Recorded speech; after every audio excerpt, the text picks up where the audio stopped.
CBI निदेशक रंजीत सिन्हा ने कहा है कि एजेंसी अगले कुछ दिनों में पश्चिम बंगाल के राज्यपाल एम.के. नारायणन और गोवा के राज्यपाल बी.वी. वांछू से अगस्ता हेलीकॉप्टर सौदा मामले में पूछताछ करेगी।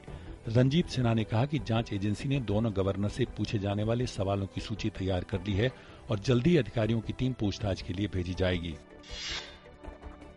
ऊर्जा मंत्री पीयूष गोयल ने शुक्रवार को देश के जाने माने ऊर्जा उत्पादकों के संगठन के साथ एक बैठक की। इनमें गौतम अडानी, अनिल अंबानी, नवीन जिंदल, शशि रुइया, एल मधुसूदन राव और जेबीएस राजू शामिल थे।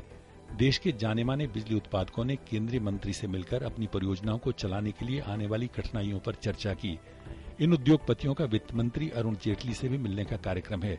बिजली उत्पादन में निजी क्षेत्र की भूमिका की कुल क्षमता 1,76,990 मेगावाट है।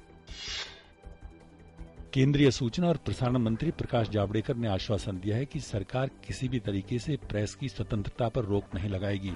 त्रिशूर में शुक्रवार को मलयालम दैनिक जन्मभूमि के 6ठे संस्करण का विमोचन करते हुए जावड़ेकर ने कहा कि स्वतंत्रता संग्राम और आपातकाल के दौरान अनेक नेताओं ने प्रेस की आजादी में महत्वपूर्ण योगदान दिया। उन्होंने कहा कि प्रेस की स्वतंत्रता के साथ जवाबदेही भी जरूरी है।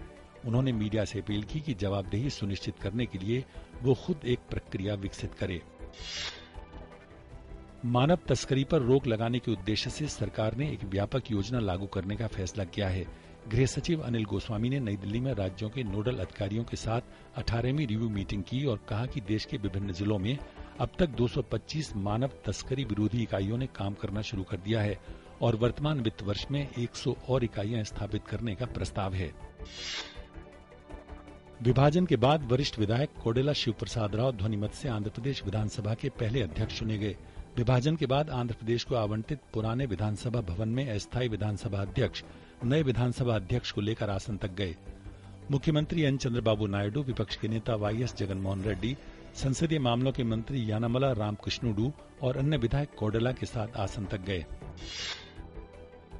अंतर्राष्ट्रीय बाजार में सोने के दाम लगभग $1,310 प्रति औंस पर पहुंचने और डॉलर की तुलना में रुपए में आई कमजोरी के कारण दिल्ली सर्राफा बाजार में शुक्रवार को सोने और चांदी की कीमतों में जबरदस्त तेजी देखी गई।